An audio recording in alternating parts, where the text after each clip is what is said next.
ಜೈ ಶ್ರೀರಾಮ್. ಸುಮಾರು 500 ವರ್ಷಕ್ಕಿಂತ ಮುಂಚೆ ಕೃಷ್ಣದೇವರಾಯರು ಹಂಪಿಯಿಂದ ಆಲ್ಮೋಸ್ಟ್ ಸೌತ್ ಇಂಡಿಯಾನ ರೂಲ್ ಮಾಡ್ತಾಯಿದ್ರು.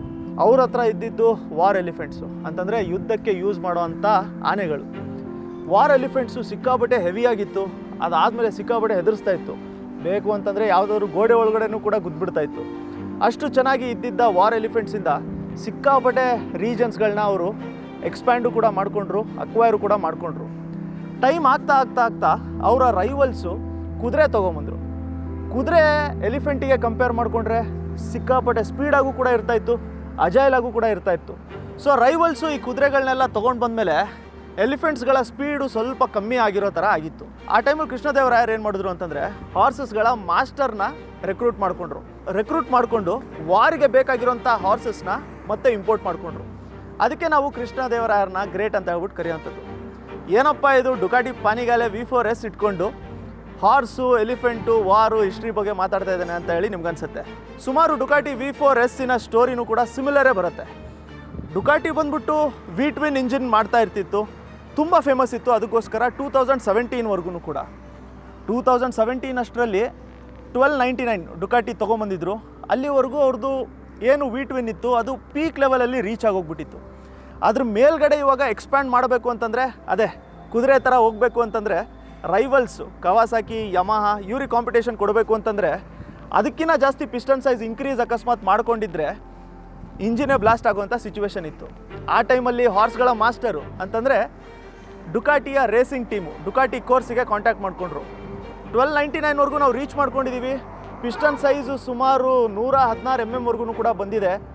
ಇವಾಗ ನಾವು ಕಾಂಪಿಟೇಷನಲ್ಲಿ ಇರಬೇಕು ಅಂತಂದರೆ ನಮಗೆ ಇನ್ನೂ ಹೈಯರ್ RPM ಕೂಡ ಪುಷ್ ಮಾಡ್ಕೋಬೇಕು. ರೈವಲ್ಸ್ಗಳಿಗೂ ಕೂಡ ಒಳ್ಳೆ ಕಾಂಪಿಟೇಷನ್ ಕೊಡಬೇಕು ಅಂತ ಹೇಳಿ ಡುಕಾಟಿ ಕೋರ್ಸಿಗೆ ಹೇಳಿದಾಗ ಆ ಟೈಮಲ್ಲಿ ಡುಕಾಟಿ ಕೋರ್ಸ್ ಹೇಳ್ತು, ತಲೆ ಕೆಡಿಸ್ಕೊಂಬೇಡಿ, 2003ಇಂದನೂ ಕೂಡ ನಮ್ಮ ಹತ್ರ 4 ಸಿಲಿಂಡರಿನ ಟೆಕ್ನಾಲಜಿ ಇದೆ ಅಂತ ಹೇಳಿ ಆ ಟೈಮಲ್ಲಿ ತೊಗೊಂಬಂದಿರೋ ಎವಲ್ಯೂಷನ್ನೇ ನಮಗೆ V4. 2018ನಲ್ಲಿ ಡುಕಾಟಿ ಅವರು V4 ತೊಗೊಂಬಂದರು. ಆ V4 ಜೊತೆಗೆ ಎನ್ಹಾನ್ಸ್ಮೆಂಟ್ ಮಾಡಿಕೊಂಡು V4S ತೊಗೊಂಬಂದರು. V4 ಮತ್ತು V4S ಮಧ್ಯದಲ್ಲಿ ಕಂಪ್ಯಾರಿಸನ್ನು ನೋಡೋಣ ನಾವು. ಬಟ್ ಒಂದು ಎಲಿಫೆಂಟಿಂದ ಹಾರ್ಸಿನ ರೇಸ್ವರೆಗೂ ಬಂದಿರೋ ಅಂಥದ್ದು ಡುಕಾಟಿಯ ಸ್ಟೋರಿ ಇದಾಗಿರುತ್ತೆ. ಇವಾಗ ಆಟ್ ಪ್ರೆಸೆಂಟು V4S ಈ ಸೆಗ್ಮೆಂಟಲ್ಲಿ ಎಸ್ಪೆಷಲಿ V4ನ ಇಂಜಿನ್ ಶೈಲಿಯಲ್ಲಿ ಈ ಗಾಡಿಗೆ ಬೀಟ್ ಮಾಡ್ಕೊಳ್ಳೋಂಥ ಗಾಡಿನೇ ಬಂದಿಲ್ಲ ಈಗ.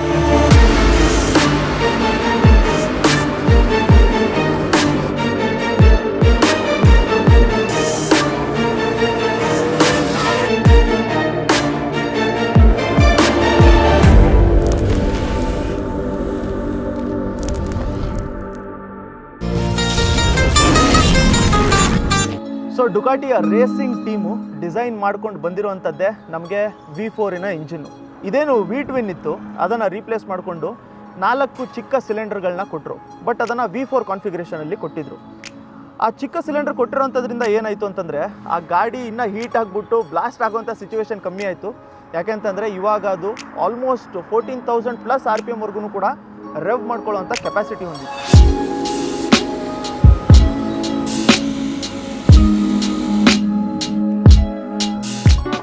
2018ನಲ್ಲಿ V4 ಬಂದಮೇಲೆ ಅದರಲ್ಲೂ ಕೂಡ ಸುಮಾರು ಜನರೇಷನ್ಸ್ಗಳು ಬಂತು. ಇದು ಆಲ್ಮೋಸ್ಟ್ 6th ಜನರೇಷನ್ ಇರೋವಂಥದ್ದು. ಆ್ಯಕ್ಚುಲಿ ಈ ಸಿಂಗಲ್ ಸೈಡ್ ಸ್ವಿಂಗ್ ಆರ್ಮ್ ಏನು ನೋಡ್ತಾ ಇದ್ದೀರಾ ಅದರಲ್ಲಿ ಲಾಸ್ಟ್ ಗಾಡಿ ಇದು. ಆ್ಯಕ್ಚುಲಿ 2024 ಮಾಡಲಿನ V4S ಇದು. 2025ಇಂದ ಪಾನಿಗಾಲೆ V4S ಅಪ್ಗ್ರೇಡು ಕೂಡ ಮಾಡ್ಕೊಂಡಿದ್ರು. ಅದ್ರ ಜೊತೆಗೆ ಡಬಲ್ ಸ್ವಿಂಗ್ ಆರ್ಮ್ ಕೊಟ್ಟರು. ಮುಂದ್ಗಡೆ ಇರೋಂಥ ಶೇಪ್ಸು, ವಿಂಗ್ಲೆಟ್ಸಿನ ಪೊಸಿಷನ್ಸ್ ಎಲ್ಲದೂ ಕೂಡ ಸ್ವಲ್ಪ ಅಲ್ಟ್ರೇಷನ್ ಮಾಡ್ಕೊಂಡಿದ್ರು. ಅದು ಕೂಡ ಸಿಕ್ಕಾಪಟ್ಟೆ ಬ್ಯೂಟಿಫುಲ್ ಆಗಿದೆ. ಆದರೆ ಇದು ಬಂದ್ಬಿಟ್ಟು ಸುಮಾರು ಜನರ ಫೇವ್ರೇಟು. ಎಸ್ಪೆಷಲಿ ಡುಕಾಟಿ ಅಂತ ಹೇಳಿ ಬಂದ ತಕ್ಷಣ ಈ ಶೇಪು ಮತ್ತು ಈ ಸ್ಟಾನ್ಸ್ ಏನಿದೆ ಇದೇ ಜನರ ನೆನಪಲ್ಲಿ ಬರುವಂಥದ್ದು. 2018ನಲ್ಲಿ ಈ V4 ಬಂದಾಗ್ಲೂ ಕೂಡ ಅಷ್ಟೊಂದೇನು ಈಸಿ ಆಗಿರಲಿಲ್ಲ ರೈಡರ್ಸಿಗೆ ಅಕೊಮಡೇಟ್ ಮಾಡ್ಕೊಳ್ಳೋದಕ್ಕೆ. MotoGP ರೈಡರ್ಸ್ ಆಗಿರಲಿ, ಇಲ್ಲಾಂತಂದರೆ ಪ್ರಾಕ್ಟೀಸ್ ರೈಡರ್ಸ್ ಆಗಿರಲಿ, ಅವ್ರಿಗೇನೋ ಸ್ವಲ್ಪ ಚೆನ್ನಾಗಿ ಅನಿಸೋದು. ಬಟ್ ನಾರ್ಮಲ್ಲಾಗಿ ಓಡಿಸೋವಂಥ ರೈಡರ್ಸ್ಗಳಿಗೆ ತುಂಬ ಅಗ್ರೆಸಿವ್ ಅನಿಸೋವಂಥದ್ದು. ಅದಕ್ಕೆ ಏನು ಮಾಡಿದ್ರು, ಯಾವ ಥರ ಜನ್ರೇಷನ್ ಅಪ್ಗ್ರೇಡ್ ಆಗ್ತಾ ಹೋಯಿತು ಆ ಥರ ಎಲೆಕ್ಟ್ರಾನಿಕಲಿ ಇದನ್ನು ಎನ್ಹ್ಯಾನ್ಸ್ ಮಾಡ್ತಾ ಬಂದರು. ಯಾಕೆ ಅಂತಂದರೆ ನಾರ್ಮಲ್ ರೈಡರ್ಸ್ಗೂ ಕೂಡ ಓಡಿಸೋದಕ್ಕೆ ಈಸಿ ಆಗಲಿ ಅಂತ ಹೇಳಿ 2020ಯಲ್ಲಿ ವಿಂಗ್ಲೆಟ್ಸ್ಗಳನ್ನೂ ಕೂಡ ಆ್ಯಡ್ ಮಾಡಿದ್ರು. ಅದರಿಂದಾಗಿ ಸ್ಪೀಡಲ್ಲಿ ಡೌನ್ ಫೋರ್ಸು ಆಲ್ಮೋಸ್ಟ್ 30 kgs ಕೂಡ ಕೊಡ್ತಾಯಿತ್ತು. ಅದಾದಮೇಲೆ ಬಂದಿರೋಂಥ ಎಡಿಷನ್ಸ್ಗಳಲ್ಲಿ ಪ್ರತಿಯೊಂದು ಗೇರಲ್ಲೂ ಕೂಡ ನಾವು ನಮಗೆ ಯಾವ ಥರ ಇಂಜಿನ್ ಪರ್ಫಾರ್ಮ್ ಮಾಡಬೇಕು ಆ ಚೇಂಜಸ್ಸು ಕೂಡ ಮಾಡ್ಕೋಬೋದಾಗಿರೋಂಥ ಕೆಪಾಸಿಟಿ ಇದಕ್ಕೆ ತೊಗೊಂಬಂದರು. ಗಾಡಿ ಓಡಿಸೋದಕ್ಕೆ ಈಸಿ ಆಗಬೇಕು ಅಂತ ಹೇಳಿ 4 ರೈಡಿಂಗ್ ಮೋಡ್ಸ್ ಕೊಟ್ಟಿದ್ದಾರೆ ಇದರಲ್ಲಿ. ಲೋ, ಮೀಡಿಯಮ್ಮು, ಹೈ ಮತ್ತು ಫುಲ್ಲು ಬಂದ್ಬಿಟ್ಟು ಸಿಕ್ಕಾಬಟ್ಟೆ ಫುಲ್ ಇದೆ, ಅದು ಸಿಕ್ಕಾಬಟ್ಟೆ ಪವರ್ಫುಲ್ ಇರುತ್ತೆ. ಬಟ್ ಯೂಶಲಾಗಿ ರೇನ್ ಮೋಡು ಇಲ್ಲ ಅಂತಂದರೆ ಸ್ಟ್ರೀಟ್ ಮೋಡು, ಡೈನಮಿಕ್ ಮೋಡು, ಆ ಥರ ಏನು ನಾವು BMW ಫ್ಯಾನ್ಸ್ ಕರಿತಾ ಇರ್ತೀವಿ, ಆ ಥರ ಮೋಡ್ಸಲ್ಲಿ ಕೊಟ್ಟಿರೋವಂಥದ್ದು. ಫುಲ್ ಲೋ ಪವರಲ್ಲಿ 150 bhp ಇದರ ಹಾರ್ಸ್ ಪವರ್ ಕೊಡೋವಂಥದ್ದು. ಅದೇ ಥರ ಮಿಡ್ ಎಂಡಲ್ಲಿ ಇನ್ನೂ ಸ್ವಲ್ಪ ಜಾಸ್ತಿ ಕೊಡುತ್ತೆ, ಹೈ ಎಂಡಲ್ಲಿ ಇನ್ನೂ ಸ್ವಲ್ಪ ಜಾಸ್ತಿ ಕೊಡುತ್ತೆ. ಅದಾದಮೇಲೆ ಫುಲ್ ಅಂತಂದರೆ ಗಾಡಿಯ ಪ್ರಾಪರ್ ಸ್ಪೆಕ್ಕಿಗೆ ಅಪ್ಡೇಟ್ ಆಗಿರುತ್ತೆ. ಮಿಕ್ಕಿದ್ದು ನಾವು ನಾರ್ಮಲಾಗಿ ಇದರಲ್ಲಿ ಸ್ಪೆಸಿಫಿಕೇಷನ್ಸ್ ಹೇಳಬೇಕು ಅಂತಂದರೆ ಟ್ರ್ಯಾಕ್ಷನ್ ಕಂಟ್ರೋಲು, ವೀಲಿ ಕಂಟ್ರೋಲು, ಲಾಂಚ್ ಕಂಟ್ರೋಲು ಇವೆಲ್ಲದೂ ಕೂಡ ನಮಗೆ ಮಲ್ಟಿಪಲ್ ಲೆವೆಲ್ಸಲ್ಲಿ ಬರ್ತಾ ಇರುತ್ತೆ.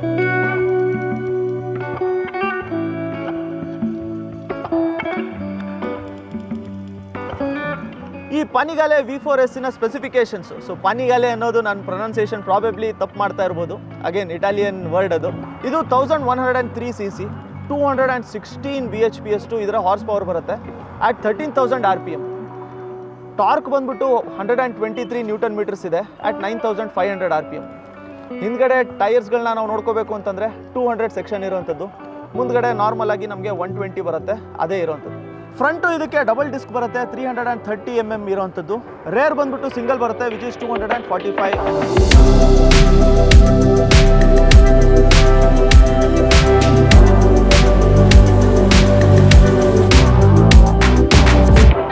ಈ ಗಾಡಿಯಲ್ಲಿ ಸ್ಪೆಷಲ್ ಇರೋಂಥದ್ದೇ ಈ ಎಕ್ಸಾಸ್ಟು. ಆ್ಯಕ್ಚುಲಿ ಈ ಗಾಡಿ ತೊಗೊಂಡು ಮೇಲೆ ಸ್ಟಾರ್ಟ್ ಆಗೋಂಥ ಡ್ರೀಮೇ ಎಕ್ಸಾಸ್ಟ್ ಹಾಕ್ಸ್ಬೇಕು ಅಂತ. 2 ಥರದ್ದು ಇದರಲ್ಲಿ ಎಕ್ಸಾಸ್ಟ್ ಬರೋದು. ಒಂದು ಬಂದು ಅಂಡರ್ ಬೆಲ್ಲಿ ಬರುತ್ತೆ, ಇನ್ನೊಂದು ಬಂದು ಅಂಡರ್ ಟೇಲ್ ಬರುತ್ತೆ. ಅಂಡರ್ ಬೆಲ್ಲಿ ಸುಮಾರು 7 ರಿಂದ 8 ಲಕ್ಷ ಆಗುತ್ತೆ ಅನಿಸುತ್ತೆ. ಆದರೆ ಅಂಡರ್ ಟೇಲ್ ಬಂದ್ಬಿಟ್ಟು ಇವಾಗ ಸದ್ಯಕ್ಕೆ ಕಾಸ್ಟ್ ಇರೋವಂಥದ್ದು 13 to 14 lakhs ಬರೀ ಎಕ್ಸಾಸ್ಟ್ ಇರೋವಂಥದ್ದು. ಫುಲ್ ಸಿಸ್ಟಮ್ ಬರುತ್ತೆ. ಈ ಕಾಸ್ಟಲ್ಲಿ ಇನ್ಕ್ಲೂಷನ್ ಬರೋವಂಥದ್ದು ಏನು ಅಂತಂದರೆ ನಿಮಗೆ ಏರ್ ಫಿಲ್ಟರ್ ಕೊಡ್ತಾರೆ, ಮ್ಯಾಪು ಕೂಡ ಕೊಡ್ತಾರೆ. ಯಾಕಂತಂದರೆ ಗಾಡಿ ಡುಕಾಟಿಯಲ್ಲೇ ಇದರ ಇನ್ಸ್ಟಾಲೇಷನ್ ಆಗುವಂಥದ್ದು. ಕಂಪ್ಲೀಟ್ ಬರೋವಂಥದ್ದೇ ಫುಲ್ ಸಿಸ್ಟಮ್ ಇದಕ್ಕೆ. ಅದಕ್ಕೆ ಇದರಿಂದ ನಿಯರ್ಲಿ 10 to 15 ಹಾರ್ಸ್ ಪವರು ಕೂಡ ಜಾಸ್ತಿ ಆಗುತ್ತೆ ಅಂತ ಹೇಳಿ ಅನಿಸುತ್ತೆ. ಬಟ್ ಈ ಅಂಡರ್ಟೇಲ್ ಎಕ್ಸಾಸ್ಟಿನ ನೋಟ್ ಏನಿದೆಯಲ್ಲ ಅದು ತುಂಬ ಸ್ವೀಟ್ ಇರೋವಂಥದ್ದು. ಅದ್ರ ಜೊತೆಗೆ ಗಾಡಿ ಓಡಿಸ್ತಾ ಇರಬೇಕಾದ್ರೂ ಕೂಡ ಆ ಶಿಫ್ಟ್ಸಲ್ಲಿ ಏನು ಗ್ರಂಟ್ ಕೊಡುತ್ತೆ, ಇನ್ನೂ ಅಗ್ರೆಸಿವ್ ಇದರ ಪೊಸಿಷನಿಂಗ್, ಬಾಡಿ ಪೊಸಿಷನಿಂಗ್ ಇರೋವಂಥದ್ರಿಂದ ಇನ್ನೂ ಸ್ಪೀಡಾಗಿ ಓಡಿಸ್ಬೇಕು ಅಂತ ಹೇಳಿ ಅನಿಸ್ತಾ ಇರುತ್ತೆ. ಅದ್ರ ಜೊತೆಗೆ ಇದನ್ನು ಮಾಡಿರೋವಂಥದ್ದೇ ಟ್ರ್ಯಾಕ್ ಪರ್ಪಸ್ಗೋಸ್ಕರ. ಎಲ್ಲಾದರೂ ನಮಗೆ ಕಾರ್ನರ್ಸ್ ಕಂಡ್ರೆ, ಎಲ್ಲಾದರೂ ನಮಗೆ ಸ್ವಲ್ಪ ಲೀನ್ ಮಾಡ್ಕೊಳ್ಳೋ ಅಂಥ ಅಪಾರ್ಚುನಿಟಿ ಸಿಕ್ಕರೆ ಗಾಡಿ ಆ್ಯಕ್ಚುಲಿ ವೆಯ್ಟ್ ಮಾಡ್ತಿರುತ್ತೆ, ಯಾವಾಗಲ್ಲಿ ಹೋಗಲಿ ನಾನು, ಯಾವಾಗಲ್ಲಿ ಬೆಂಡ್ ಆಗಲಿ ಅಂತ ಹೇಳಿ. ಇದರ ಫ್ಯೂಲ್ ಕೆಪಾಸಿಟಿ ಬಂದ್ಬಿಟ್ಟು 17 ಲೀಟರ್ಸ್ವರೆಗೂ ಇರೋವಂಥದ್ದು. ಬಟ್ ಮೈಲೇಜು ಫುಲ್ ಟ್ಯಾಂಕಿಗೆ ಆಲ್ಮೋಸ್ಟ್ ಒಂದು 90 ರಿಂದ 100 ಕೊಡುತ್ತೆ ಅಂತ ಹೇಳ್ಬಿಟ್ಟು ಆಗಿರುತ್ತೆ. ಯಾಕೆಂತಂದರೆ ಇದು ನಮ್ಮ ಫ್ರೆಂಡ್ ಅವರ ಗಾಡಿ, ಅವರೂ ಕೂಡ ಓಡಿಸಿದಾಗ 70 ರಿಂದ 80 ಕೊಡುತ್ತೆ ಅಂತ ಹೇಳಿ ಹೇಳ್ತಾ ಇದ್ದಾರೆ. ಇನ್ನೊಂದು ಇದರ ಸೀಟ್ ಹೈಟ್ ಬಂದ್ಬಿಟ್ಟು 851 mm ಬರುತ್ತೆ. ಸೊ ನಾರ್ಮಲಾಗಿ ನಾನು 2 ಕಾಲು ಇಡಬೇಕು ಅಂತಂದರೆ ನಾನು ಟಿಪ್ಟೋಕಿನ ಸ್ವಲ್ಪ ಕಂಫರ್ಟೇಬಲ್ ಆಗಂತೂ ಇರುತ್ತೆ ಹಿಂಗೆಲ್ಲ ಅಳ್ಳಾಡ್ಸೋದಕ್ಕೆ. ಅದ್ರ ಜೊತೆಗೆ ನಾನು ರೈಡಿಂಗ್ ಬೂಟ್ಸ್ ಹಾಕಿರೋವಂಥದ್ದು. ನನ್ನ ಹೈಟ್ ಬಂದ್ಬಿಟ್ಟು 5.8 ಇರೋವಂಥದ್ದು. ಸೊ ಅದಕ್ಕೆ ನಾನು ಅಕಸ್ಮಾತ್ ಲೆಫ್ಟ್ ಸೈಡ್ ಕಂಫರ್ಟೇಬಲ್ ಆಗಿ ಇಟ್ಕೊಂಡ್ರೆ ರೈಟ್ ಸೈಡು ಆರಾಮಾಗಿ ಮೇಲೆ ಇಟ್ಕೊಂಡಿರ್ಬೋದು.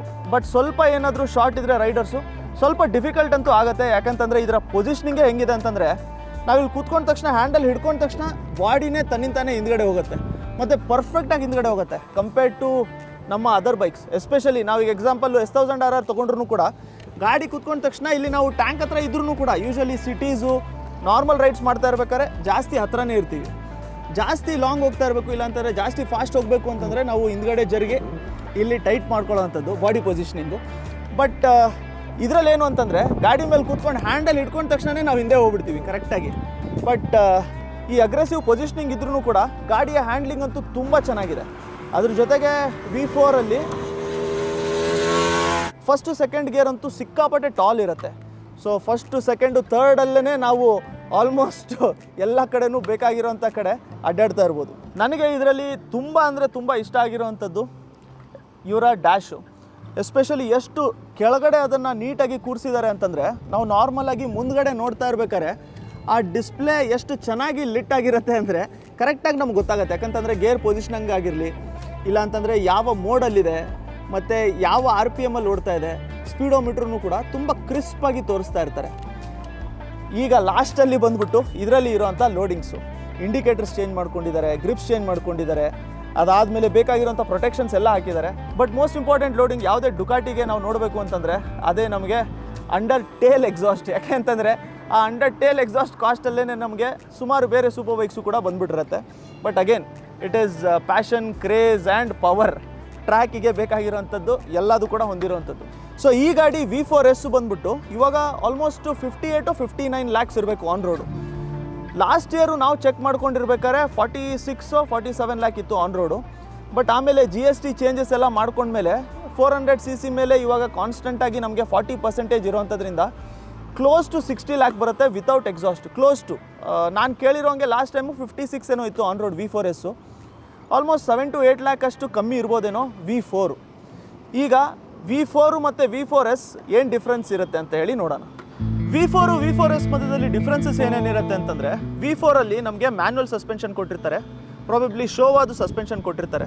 But V4S complete electronically adjust ಆಗೋವಂಥ ಸಸ್ಪೆನ್ಷನ್ ಕೊಟ್ಟಿರೋಂಥದ್ದು.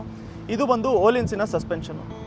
V4ಅಲ್ಲಿ ಲೆಡ್ ಆ್ಯಸಿಡಿನ ಬ್ಯಾಟ್ರಿ ಕೊಟ್ಟಿರ್ತಾರೆ, ಬಟ್ V4S ಲಿಥಿಯಂ ಅಯಾನಿನ ಬ್ಯಾಟ್ರಿ ಕೊಟ್ಟಿರ್ತಾರೆ. ಮೋಸ್ಟ್ ಇಂಪಾರ್ಟೆಂಟ್ ಇರೋವಂಥದ್ದು ಇದರ ವೀಲ್ಸು. V4ಅಲ್ಲಿ ಬಂದ್ಬಿಟ್ಟು ಕಾಸ್ಟ್ ಅಲ್ಯೂಮಿನಿಯಮಿನ ವೀಲ್ಸ್ ಕೊಟ್ಟಿರ್ತಾರೆ. ಡಿಫ್ರೆನ್ಸ್ ಏನಿರುತ್ತೆ ಅಂತಂದರೆ, ಈ ಕಾಸ್ಟ್ ಅಲ್ಯೂಮಿನಿಯಂ ಏನಿರುತ್ತೆ, ನಾರ್ಮಲ್ಲು ಅಲ್ಯೂಮಿನಿಯಂನ ವೀಲಿನ ಶೇಪಲ್ಲಿ ಪೋರ್ ಮಾಡಿರ್ತಾರೆ. ಅದಾದಮೇಲೆ ಅದು ಕೂಲ್ ಆದಮೇಲೆ ಅದು ಕಾಸ್ಟ್ ಅಲ್ಯೂಮಿನಿಯಂ ಆಗಿರುತ್ತೆ. ಅದೇ ನಾವು ಫೋರ್ಸ್ಡ್ ಅಲ್ಯೂಮಿನಿಯಂ ಅಂತ ಹೇಳ್ಬಿಟ್ಟು ತೊಗೊಂಡ್ರೆ, ನಮಗೇನು ಇದು ಏರ್ಕ್ರಾಫ್ಟ್ ಗ್ರೇಡ್ ಅಲ್ಯೂಮಿನಿಯಂ ಇರುತ್ತೆ ಒಂದೇ ಪೀಸು, ಅದನ್ನು ಕೋಲ್ಡ್ ಪ್ರೆಸ್ ಮಾಡಿರ್ತಾರೆ. ಅದರಿಂದಾಗಿ ಏನಾಗುತ್ತೆ, ಅದರ ಸ್ಟ್ರೆಂತು ಜಾಸ್ತಿ ಇರುತ್ತೆ, ವೆಯ್ಟು ಕೂಡ ಸ್ವಲ್ಪ ಕಮ್ಮಿ ಇರುತ್ತೆ. ಅದಕ್ಕೆ ಈ ಫೋರ್ಸ್ಡ್ ವೀಲ್ಸ್ನ ಸುಮಾರು ರೈಡರ್ಸು ಕೂಡ ಪ್ರಿಫರ್ ಮಾಡ್ತಾರೆ. ಇವೆಲ್ಲ ಚೇಂಜಸ್ಗಳಿಂದ ಇದರ ವೇಟು ಕೂಡ ಸುಮಾರು 4 kgs ಏನೋ ಕಮ್ಮಿ ಇರುತ್ತೆ. ಇವೆಲ್ಲದ್ರ ಜೊತೆಗೆ ಎಕ್ಸಾಸ್ಟ್ ನಾವು ಚೇಂಜ್ ಮಾಡಿದ್ರೆ ಸುಮಾರು 6 to 7 kilos ವೇಟ್ ಅಟ್ಲೀಸ್ಟು ಕಮ್ಮಿ ಆಗಿರುತ್ತೆ. ಲಾಸ್ಟ್ ಡಿಫ್ರೆನ್ಸ್ ಬಂದ್ಬಿಟ್ಟು ಏನು ಈ ವಿಂಗ್ಲೆಟ್ಸ್ ಇರುತ್ತಲ್ಲ, ಅದು ಬಾಡಿ ಕಲರೇ ಇರುತ್ತೆ V4ಅಲ್ಲಿ. V4S ಈ ಥರ ನಮಗೆ ಕಾರ್ಬನ್ ಫೈಬರಿಂದು ಕೊಟ್ಟಿರ್ತಾರೆ. ಅಷ್ಟು V4 ಮತ್ತು V4S ಮಧ್ಯದಲ್ಲಿ ಇರೋವಂಥ ಡಿಫ್ರೆನ್ಸಸ್ಸು. ಬಟ್ ಈ ಗಾಡಿಗೆ ಬೈಕ್ ಅನ್ನೋದಕ್ಕಿಂತ ಆರ್ಟು, ಒಂದು ಕ್ರಾಫ್ಟು, ಒಂದು ಇಂಜಿನಿಯರಿಂಗಿನ ಮಾರ್ವಲ್ ಅಂತಲೇ ಕರಿಬೋದು. ಯಾಕೆ ಅಂತಂದರೆ ಆ V4ನ ಇಂಜಿನ್ನು ಆ ಥರ ಶೇಪಲ್ಲಿ ಇಟ್ಕೊಂಡು ಆ ಬ್ಯಾಲೆನ್ಸ್ನ ಮೇಂಟೈನ್ ಮಾಡಿ ಆ ಪವರು, ಗ್ರಂಟು ಮತ್ತು ಕಾನ್ಫಿಡೆನ್ಸ್ ಅಂತೂ ಸಿಕ್ಕಾಬಡೆ ಕೊಡ್ತಾ ಇರುತ್ತೆ. ಬಟ್ ಇದರ ಕಾನ್ಸ್ ಏನು, ಇಶ್ಯೂಸ್ ಏನು ಅಂತಂದರೆ, ಈ ಗಾಡಿನ ಮಾಡ್ಕೊಂಡಿರೋಂಥದ್ದೇ ಒಂದು ಟ್ರ್ಯಾಕ್ ಓರಿಯೆಂಟೇಷನ್ ಇಟ್ಕೊಂಡು. ಸೊ ನಾರ್ಮಲ್ ನಾವು ಲಾಂಗರ್ ರೈಡ್ಸ್ ಮಾಡಬೇಕು, ಎಂಡೋರೆನ್ಸ್ ಥರ ರೈಡ್ ಮಾಡಬೇಕು ಅಂತಂದರೆ ಅದಕ್ಕಾಗಲ್ಲ. ಅದಕ್ಕೆ ಬೇರೆ ಗಾಡಿನ ನಾವು ಸೆಲೆಕ್ಟ್ ಮಾಡ್ಕೊಂಡಿರ್ಬೋದು. ಈ ಗಾಡಿ ಓಡಿಸೋಕೆ ಹೆಂಗಿರುತ್ತೆ ಅಂತಂದರೆ, ಟ್ರ್ಯಾಕಲ್ಲಿ ನೀವು ಬೆಲ್ಟ್ ಮಾಡ್ತಾ ಇರಬೇಕು, ಅದೇ ಥರ ಸಿಚುವೇಷನಲ್ಲಿ ಓಡಿಸ್ತಾ ಇರಬೇಕು. ಇಲ್ಲ ನಿಮ್ಮ ರೈಡಿಂಗಿನ ಡಿಸ್ಟೆನ್ಸು ಕೂಡ ಸ್ವಲ್ಪ ಕಮ್ಮಿ ಇದ್ದಿದ್ದು ನೀವು ರೈಡ್ನ ಸಿಕ್ಕಾಪಟ್ಟೆ ಎಂಜಾಯ್ ಮಾಡ್ಕೋಬೇಕು ಅಂತಂದರೆ ಇದು ಇರೋವಂಥದ್ದು. ಸೆಕೆಂಡು, ನಮಗೆಲ್ಲರಿಗೂ ಗೊತ್ತಿರೋಂಗೆ ಸ್ವಲ್ಪ ಹೀಟಿಂಗ್ ಅಂತೂ ಆಗೇ ಆಗ್ತಾ ಇರುತ್ತೆ. ಬಟ್ ಯಾವ ಥರ ಅಪ್ಗ್ರೇಡ್ ಆಗ್ತಾ ಬಂದಿದೆ ಗಾಡಿ, ಆ ಥರ ಇದರ ಹೀಟಿನ ವೆಂಟ್ ಔಟ್ ಆಗೋವಂಥದ್ದು ಏನಿರುತ್ತಲ್ಲ ಅದು ಕೂಡ ಸಿಕ್ಕಾಪಟ್ಟೆ ಇಂಪ್ರೂವ್ ಆಗಿದೆ. ನಾವು ಇವಾಗ ಸುಮಾರು ಒಂದು 60 ಕಿಲೋಮೀಟರ್ವರೆಗೂ ಏನೋ ಬಂದಿರ್ಬೋದು ಅಂತ ಹೇಳ್ಬಿಟ್ಟು ಅನಿಸುತ್ತೆ, ಇಲ್ಲಾಂತಂದರೆ ನಿಯರ್ಲಿ ಅಷ್ಟು ಬಂದಿರ್ಬೋದು ಅಂತ ಹೇಳ್ಬಿಟ್ಟು ಅನಿಸುತ್ತೆ. ಆದರೆ ಲಾಸ್ಟಲ್ಲಿ ಸ್ವಲ್ಪ ಹೀಟ್ ಅಂತೂ ನಮಗೆ ಎಕ್ಸ್ಪೀರಿಯೆನ್ಸ್ ಅಂತೂ ಆಗ್ತಾನೇ ಇತ್ತು. ನೆಕ್ಸ್ಟು ಬಂದು ಇದರ ಸರ್ವೀಸ್ ಅಂತೂ ಸ್ವಲ್ಪ ಜಾಸ್ತಿನೇ ಪ್ರೈಸಿ ಇದ್ರದ್ದು, ಬೇರೆ ಬೈಕ್ಸ್ಗಳನ್ನ ಕಂಪೇರ್ ಮಾಡಿಕೊಂಡ್ರೆ. ಅಷ್ಟು ಕೊಟ್ಟು ತೊಗೊಂಡ್ಮೇಲೆ ಗಾಡಿ ಅಂತೂ ನಾವು ಮೇಂಟೈನ್ ಮಾಡ್ಕೋಬೇಕು. ಅದ್ರ ಜೊತೆಗೆ ಗಾಡಿನ ನಾವು ಯಾವ ಥರ ನೋಡ್ಕೊತೀವಿ, ಗಾಡಿನೂ ಕೂಡ ನಮ್ಮನ್ನು ಅದೇ ಥರ ನೋಡ್ಕೊಳ್ಳುತ್ತೆ. So that was about V4S boys. I hope you have understood something from this video ಇಷ್ಟ ಆಗಿದ್ದರೆ ಲೈಕ್ ಮಾಡ್ಕೊಂಡಿರಿ, ಹೊಸಬರಾಗಿದ್ದರೆ ಚಾನಲ್ನ ಸಬ್ಸ್ಕ್ರೈಬ್ ಮಾಡ್ಕೊಂಡಿರಿ. ನೆಕ್ಸ್ಟ್ ವಿಡಿಯೋಲಿ ಮತ್ತೆ ಸಿಗೋಣ. ಜೈ ಶ್ರೀರಾಮ್.